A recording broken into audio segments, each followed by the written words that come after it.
Hello बच्चों, आपके तरुण sir आपके सामने। पेपर नज़दीक आ गए हैं, आप जैसे कि जानते हैं, और इन पेपर के दौरान हमें कैसे पढ़ना चाहिए हम इस बारे में आज आपसे डिस्कस करेंगे। और जो मैंने भी मेरे बचपन के अंदर जो गलतियां की, हम चाहते हैं आज डिजिटल के माध्यम से आप लोग वो गलतियां ना करें। सबसे पहली बात बच्चों, जब भी आप पढ़ने बैठें सबसे पहले आप वो चीज़ें रिवाइज करें जो आपको आती है, क्योंकि वो कहीं ना केवल आपको कॉन्फिडेंस देगी बल्कि आपको सिटिंग देगी। आप सबसे पहले वो चीजें स्टार्ट ना करें या सबसे मुश्किल सब्जेक्ट स्टार्ट ना करें जो आपको लगता है कि आपको कम आता है। एक बार जब कंसिस्टेंसी बन जाती है, रेगुलरिटी बन जाती है, तो हम उसमें आराम से फिर टाइम दे पाते हैं। सबसे सेकंड बात, जब हम पढ़ने बैठेंगे तो आपको इस बात का जरूर ध्यान रखना है, जो चीजें आपने कर ली है उसे रिवाइज करना है, बार बार रिवाइज करना है, क्योंकि बार बार रिवीजन से ना केवल कॉन्सेप्ट्स मजबूत होंगे बल्कि जो गलतियां हम पेपर में कर सकते हैं वो आइडेंटिफाई हो जाएगी, वो पेपर में गलतियां नहीं होगी। थर्ड, हमें जितने ज्यादा हो सकते हैं हमें टेस्ट देने हैं। आप चाहे किसी कोचिंग सेंटर में पढ़ते हैं वहां पर दीजिए, आप स्कूल जा रहे हैं वहां पर दीजिए, और जितने भी टेस्ट दे रहे हैं उनमें अपनी गलतियों को जरूर देखें। जब टेस्ट हमारे चेक होकर आते हैं हम उन टेस्ट के नंबर देखकर उन टेस्ट को अपने बैग में डाल लेते हैं, जो सबसे बड़ी मिस्टेक होती है। टेस्ट इसलिए लिए जाते हैं ताकि ये चेक किया जा सके कि आपने जो पढ़ा है और जो आपको लगता है आपको आता है वो कहाँ पर आप गलत कर रहे हैं। जो गलतियां होती हैं उन गलतियों को देखें और उनसे ये सीखें कि हाँ भी ये गलतियां दोबारा ना हो। अपने टीचर से आप जो भी सब्जेक्ट आप ले रहे हैं, मैथ है, साइंस है, इंग्लिश है, सोशल साइंस है, इंपॉर्टेंट्स क्वेश्चंस मार्क कर लें। सबसे पहले इंपॉर्टेंट्स क्वेश्चन करें।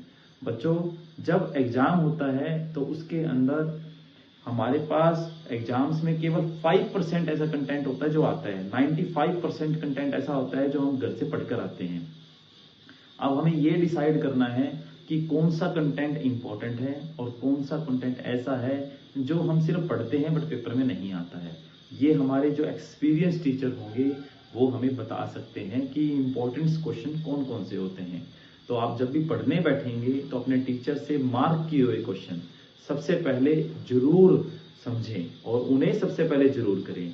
क्यों? क्योंकि उनको करने से आप 80% तक मार्क्स आप आराम से ले सकते हैं, और उसके बाद जब आपको लगेगा आपके पास समय है तो आप उसके बाद फिर वो कंटेंट करें जिसके बारे में आप अश्योर नहीं है कि इंपॉर्टेंट है या फिर ये नहीं है।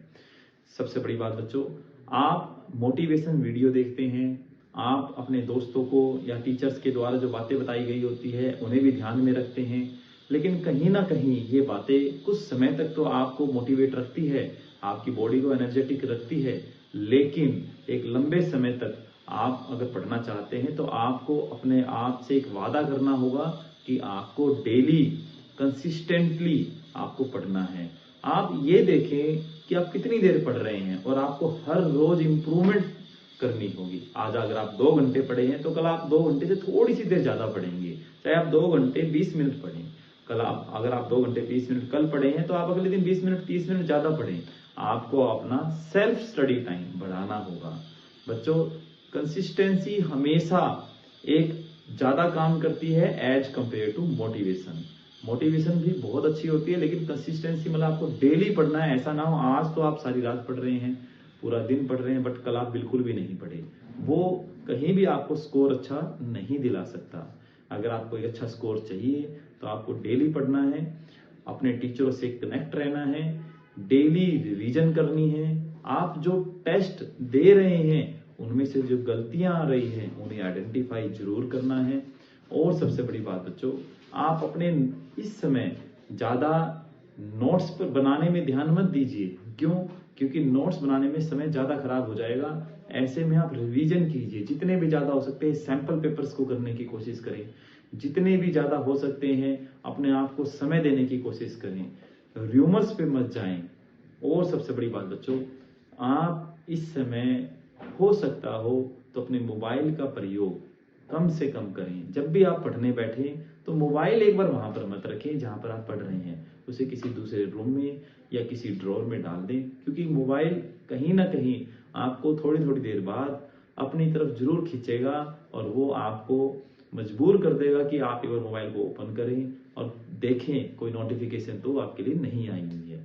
तो जब आप पढ़ने बैठें तो इस माइंड सेट को लेकर बैठें कि आपको आज जो काम आपने टारगेट किया है वो आप पूरा करके ही उठेंगे। बीच बीच में ब्रेक आप ले सकते हैं थोड़ी थोड़ी देर का, बट वो ब्रेक आप साउंड्स को सुनने में, थोड़ा सा पार्क में टहलने में, अपने आप को मेडिटेशन देने में इस्तेमाल करें, बट मोबाइल का इस्तेमाल कम से कम करें। पेपर में अच्छे मार्क्स बहुत अच्छे आएंगे क्योंकि हमने इसको अब पर्सनली एहसास और महसूस किया हुआ है। थैंक यू बच्चों, ऐसा करेंगे तो आपके अच्छे मार्क्स आएंगे। Thank you.